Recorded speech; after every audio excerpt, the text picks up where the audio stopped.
I'm here with Michael Anderle, the founder, the CEO of LMBPN Publishing, and also the author of the Criterion Gambit series. You are sort of proving that traditional gatekeepers in publishing no longer have the same hold that they had over authors and creators that they had even just 10 years ago. You're sort of living the dream, though, right now, too. You created this powerhouse publishing platform, and then you brought your wife on board and created sort of a family business. I'm wondering, could you share the story of how LMBPN became an entity? Absolutely. So, notwithstanding some of the information, so my first book came out in November of 2015, and because I am what I call a whale reader, someone who reads at least a book a week, so at least 50 books if you take vacation off of reading, which I would not have a year, that's a whale reader. And so I was at the time I noticed that I wouldn't really pay attention to any books unless they had three in the series. And because I'm a voracious reader, I probably was in the 100 to 150 range at that time of books. I went into the indie side because the publishing side could not supply my need, my need for the stories that I wanted. And so I went ahead and wrote three books and put them out quickly in succession. And it just so happened that the month of November is NaNoWriMo. So after I dropped my first book, which probably took me about 3 weeks to write in total, I went ahead and did the second book. It took about 9 or 10 days. And the third book is like 11, 12, 13 days. And how long And were they? so I dropped, I'm sorry. How long were they? I'm sorry for cutting you off. I'm just curious to get They're about 63 to 70,000 words in that range. in 11 days. One book, not three. Yeah, But right. yes, there is a situation where I'm a programmer by background, and so I have the ability, or was trained, if you will, for logical thought of what needs to come next, and so I'm able to start a story and logically think of the pieces that need to occur. And so, even though my books can be a little convoluted, it wasn't that hard for me to create little beat sheets to make sure I kept myself on track, and then just sit down and do the butt and seat typing, which is what programmers are familiar with. So if you can even only quote only do 1,000 words an hour, which is it's a little rough, but it's not too bad. Some people do 2 to 3,000 an hour. I do not. I typically do in the range of 1,200 to 1,500 words an hour, and you just multiply that by the time you need to be in a seat. Then if you're willing to do 12 hours of writing 3 days constantly, you're at 50 to 60 words, just 60,000 words. And usually I start strong, somewhere around 4 to 7,000 words. It starts to become a little bit of a mental slog. And I'm that way all the way till about 58 or 48 to 52,000 words, in which case I'm so excited to see the end that, I'll put long days and do 10,000 word days, and so it takes two of those and you're done. And this is So, how you got those mm, first three books out. correct. Those are the first three of the Criterion Gambit. The fourth one followed up. Instead of, I think I released number three on November 23rd. Number four came out December 15th, and I think number five came out January 5th or 8th. So that was how fast they came out, and uh, partially due to certainly a story that resonated or characters that resonated, and partially for the fact that I was producing these books so fast. By my third month, I had made five figures that month, so over $10,000 that month. And money has its own way of encouraging you to continue. Yeah, absolutely. Where were most of these readers coming from? Were you promoting it at all? Or was it just sort of naturally finding books in this genre on Amazon? It was certainly Amazon's algorithms after book four. There was at one moment that I thought because I came from a sales and marketing background, both consultative online and digital. I knew how to do Facebook ads. I knew how to do Google ads and had done that before. So it so happened that my book came out December 15th. I believe it was December 18th that, which is about 4 days later, that I did my first small Facebook ad. And I wake up the next morning and I had a relatively large jump in my income. And I thought, man, I am the dog when it comes to some Facebook ads. So those were my first days where I was doing more than $100 a day and of income, and this is the net income after Amazon takes their money out. But after spending hundreds of dollars, I realized it wasn't Facebook, and after some amount of time in the business, I realized Amazon had actually done me a service and emailed after that first book some people who liked my stuff or would like it. They started promoting me, and that is was my first big bump and then of course you get into some emails and other things that allow you to continue. Plus, just the sheer effect of book 5, book 6, book 7. Yeah, which all makes sense. I mean, Amazon sometimes gets a bit of a bad rep, especially from some indie authors. But the fact of the matter is, Amazon is in the money making business, and they want you to sell your books because the more books you sell, the more money they earn. Absolutely, and if they see somebody as being successful, and especially, I mean, the real gold rush days, so to speak, at least in my mind, is back in the 2011, 2012 timeframe. I didn't start till 2015. Everybody was like, "Oh, woe is me," the gold rush days are gone, and I believe that's still now. People are like, "Oh, woe is me, the gold rush days are gone," and it's like, not really. It's the ability to put out crap days are gone, where you get money, for nothing. So it's more from the standpoint that you have to be more professional with that, have a better cover. But the ability for Amazon that sees a book randomly, because everything is run by algorithms, there's no humans involved in this to speak of, and push you, has more to do with your ability to get seen. And so for myself, with advertising and knowing that, I'm going to have to spend, a fair amount of money, I didn't want to put a bunch of money up on only one book release. So I didn't, I had 3 books up before I started any advertising to speak of, 4 books. That just means that if I had a good read through from book 1 through book 4, I would make, 8 books per customer, or $8 per customer versus, $2 or something. So your KPI was the first book's performance, or dollars per customer, in a way. Basically, if you could land one fan, then you would multiply that by the number of books you had out with your royalties. In a way, I mean, my true first one was what ended up becoming the basis for the Facebook group 20 books to 50K. My first one was how much money was I making per book per day? And I was a little surprised to see that in the beginning, but after the second book, I was starting to jump into that $15 a day range, so $7.50 a book. Some days it would be less, 9, 10, 11, 12. Some days it might be a little bit more. But I could believe in seeing what was going on that $7.50 a day was completely doable. So I just ramped it up and said, well, considering how fast I'm dropping these books, what if I were to produce 20 books over the next 14 months? Yeah, I'd be making $50,000 a year, which in Cabo at the time is something that you can live on quite nicely. So that was kind of my dream, and that would allow me to actually allow my wife to, quit her job and retire, quote unquote, retire early. She didn't want to do such a thing, but I would have been able to actually have offered it to her. So when did you go from the author to the businessman? When were you thinking not just about your Arthurian Gambit series, but also LMBPN Publishing as a global entity?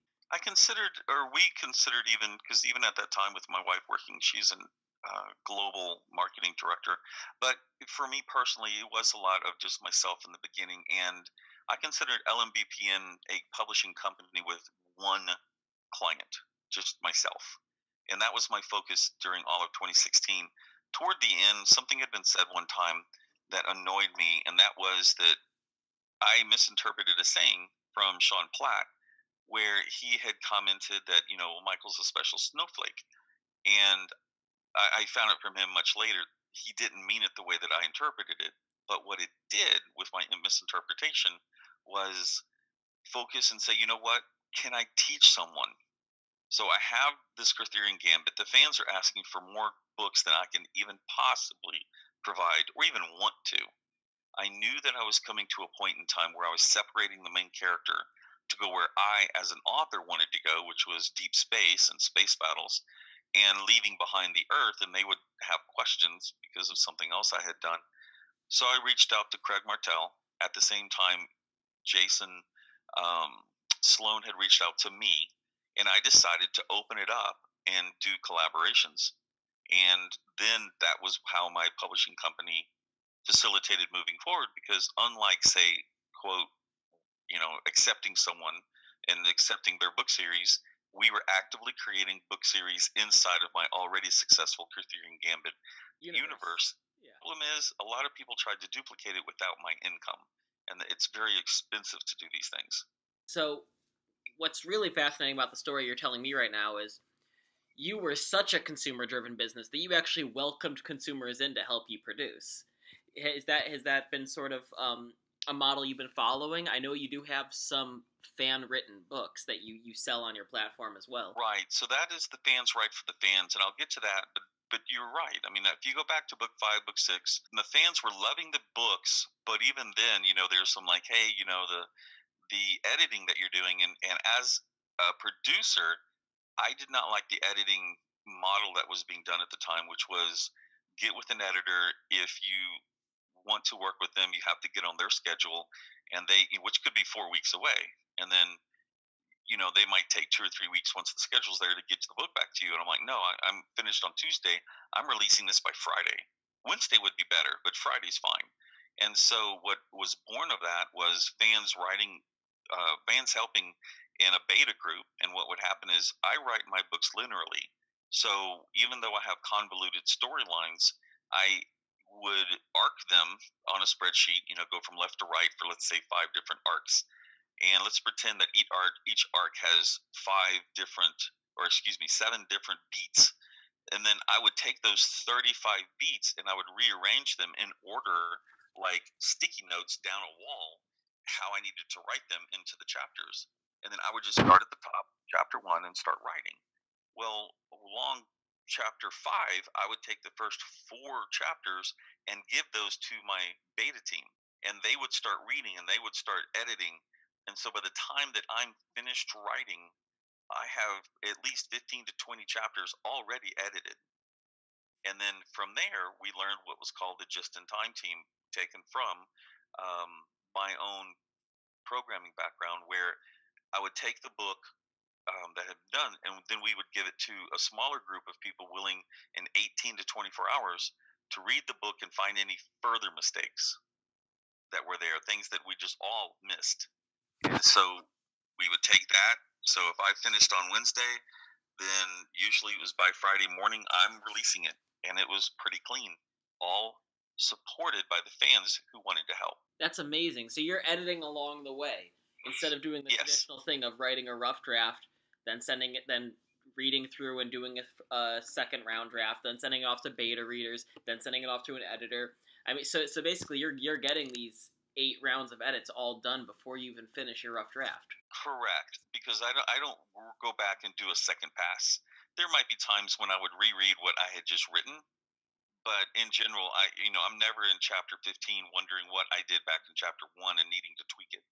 I had already had the beats. And then probably, I think about it, it does go back to my programming side, where I already understand what I need to code here in order to be over there. If you're building this whole universe and you're bringing all of these voices on board, how do you handle continuity? Difficultly. So what my most important aspect of when I brought the collaborators on was to facilitate letting them understand my voice. Meaning, why did I write the way that I wrote? For a couple of the authors, they had, 20 books already out there before they wrote with me. And they should have, in my estimation, already seen success. So some of them joined in just to have that opportunity to go, well, what is he doing different? And I wasn't trying to change them, but I was trying to explain to them that the fans are there for an emotional drug. They have a dopamine hit. And this is true no matter the genre. So your fans are looking for you for that consistency. So whether or not you're giving them sugar or you're giving them Splenda, they want that item. So, for example, one author, Justin Sloan, he was very much a tension-oriented author, where the concept comes in that you have your characters and they get in trouble, and the next thing you know, you've driven them up a tree, and you've made that tense enough. You get people to start throwing rocks at them in the tree, and when that's done, you set fire to the tree, and you have to keep getting them out of these successfully more painful situations until finally they get out of the tree and they solve everything. And I hate that as a reader. I don't want a full book of tension. I want a book where I'm through this and I'm excited and I'm jumping up and down metaphorically for the people. And so he and I had some conversations back and forth related to that, and getting him to write in this other style, at least within the Kurtherian Gambit. I understand he's since gone on to continue that, and he's doing very well. So it reaches a fan base that The typical method does not. Now, when we kind of go forward a little bit more, I had a particular situation where I'm thinking, what is the best sales? Now, remember, my background is in sales marketing, or sales consulting, and the best, absolute best, is word of mouth. Now, I was a reader. Doing this authoring thing, I realized isn't that hard. It's the mental challenges that you have to overcome, not the technical challenges anymore with the Amazon system. And so I'm like, what can I, as a publisher, offer my fans? And one of them is permission to write inside of my universe. I had already done it with collaborators, with other authors who knew the business. What could I do for someone whose someone whose bucket list item is to be an author someday? And I'm like, you know what? I'll set up this situation where we will allow the fans to support fans writing in my universe. We will get it edited by my team, which by that time has grown quite large, and we will support this opportunity for them to see their name on the covers. And so that's what created the fans write for the fans, and it's been it's not necessarily monetarily successful once I pay for everything, but it is paid off in spades in changing some fans' lives, and for even us finding new authors who we might not have ever seen without this project. Well, that's fascinating to me because you're acknowledging that you're going to take either a neutral hit or even a loss in order to keep the people that have kept your brand alive for so long happy and engaged in the universe. And then it also pays off long-term dividends if you can bring on a new author into your stable.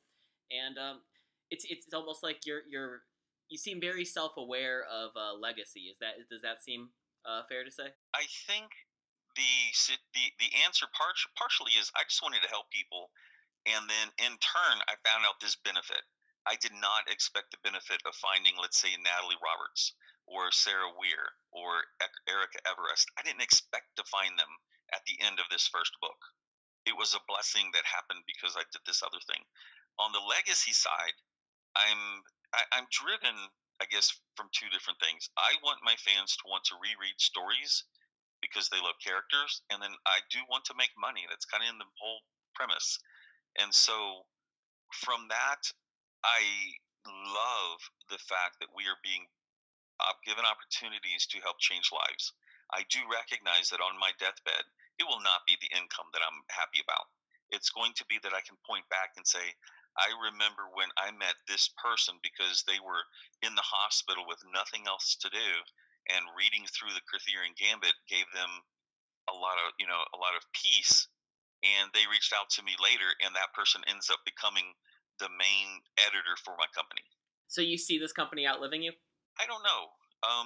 Being kind of business entrepreneurial minded, I do see, what's my exit strategy? That was You going to know, be my follow up. I was curious about that. Personally, when I work with individuals on the consulting side of their business, and we ask them what's their 25-year plan at the moment or help them develop it, what is their exit strategy? Do they have a succession plan in place? Those sort of questions. I'm curious if you see LMBPN still booming in 20 years from now. I think 20 years from now, it'll be in someone else's hands. Absolutely. I don't have the focus, at least I don't think I do, have the focus to want to deal with that. I started late at this game. I started 47. So I'm 51 now. And we just passed our 3-year mark of when the the series first appeared on Amazon. I look at LMBPN as an IP company. Think of it more like a Marvel situation. If someone wants to buy LMBPN, they're doing it not necessarily because we have an infrastructure, which we do, that's rather unique, but because we already have 400 titles, if you will, or we already have, by that time, 17 universes of content. And the Arthurian Gambit universe is well over 150 books. The Where's Saren universe is over 80 books, and we're bringing on another one right now, whose plan is that we'll be producing 7 or more books a month for hopefully all of 2019. So when the fan part of that kicks in, I could see it becoming a 200 or 300 book universe within 18 months. And so you they're rich, they're full. when someone comes into something like that, and let's say they, the Marvel, Marvel sold for $4 billion, and we're looking at that going, there's some value here. Now, as it is, two of my three sons write. So one of them, Joey, released his first book as a senior in high school, more because he's like, yeah, I'll show dad. This isn't that hard. And then and now he's doing it, or he's thinking of doing it. He's in his second year of college, happily in college, but man, he's looking at the money that he produced way back then, and thinking that would be fun to have. The other son, Joshua, is my oldest. He was half my bucket reason for starting writing, and he's doing something in his series is doing really well.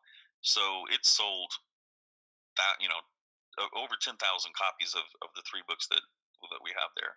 So he'll be releasing book 4 in the next 3-4 weeks, and both of them, should they want, can get into the business. Neither one of them at the moment shows the proclivity to entrepreneurial stuff that would be necessary, though. But that comes with time. I mean, you said you started this at 47, which I do want to touch on for anyone listening. It's absolutely never too late to start. Oh, no. But, I mean, we have a great example is within a couple of the major players that are inside of LMBPN, Craig Martell on one hand, Martha Carr on the other. Martha has been in the publishing business for over 30 years. She's had her books traditionally published, and she's, she'll tell you that she's had the opportunity to travel the nation and go to book signings, 20 years ago, but she never had the monetary success. Craig Martell, on the other hand, Marine, when he finished a full course of Marines, gets out after just 20 years, he goes back to school and gets a business, and then he also gets a law degree. And so when he finally retired at probably his mid-50s, he then took up the mantle of deciding, I want to write. And he comes at it with a completely different mindset. Both of them are seeing six-figure success right now. One who had been there 30 years, never had it. One who never had it and now does, even though he comes from a totally different background. So what would you say to someone who's just starting their writing journey right now? I know that you have a group that does travel and do shows, 20 books to 50K. What would you say to either a writer or a creator who's trying to build their own brand? What is a lesson that you can pass on to, I guess I should say, brand building? I would encourage them to get product out and get responses. I'm not a massive fan of asking your mother, brother, father, sister, friend, uncle, cousin, anything about it. Get it out in front of the people that really care. You should have a story that the first 3,000 words hooks them. They don't care how bad your editing is. Just freaking give them the next 3,000 words. If you can do that, you have opportunity. Make sure you love what you do. One of the easiest and best things I've done is I wrote for myself. And then I found other people who like what I like. So I never have to sit there and wonder, well, is this going to hit the market for anything that I'm focused on? LMBPN is too big for everything to be about me anymore. But for anything I'm certainly focused on, I am my target market of one. So I don't have to ask anyone. Do the same thing for yourself. Get out there, write it, release it. I do something called hit the bleeping button, which is publish. Too many people have a hang up with that. I didn't care because I put this stuff out there. If it didn't sell, I would go start the next thing. I'm willing to, like a programmer, I'd program it one way. If it didn't give me the solution, I'd look at what I made the mistake on, I'd correct it, and I'd do it again, quickly, iteratively. Well, Mike, it was an absolute pleasure having you. I think this is a great place to end it. So I'm going to turn off the recording right now, unless you have any final words of wisdom you want to embark on the listeners. I would just encourage the listeners to continue doing it and get into it relatively quickly. I do think that, like everything, I think you could probably speak to it as a business person. It will eventually coalesce into something bigger, and the opportunity is now. We hope you enjoyed today's interview. If you'd like to follow the Hummingbird podcast, please subscribe. We distribute through Anchor, so our podcast is available on Anchor, Apple Podcasts, Breaker, CastBox, Google Podcasts, Overcast, Pocket Casts, Radio Public, Spotify, and Stitcher.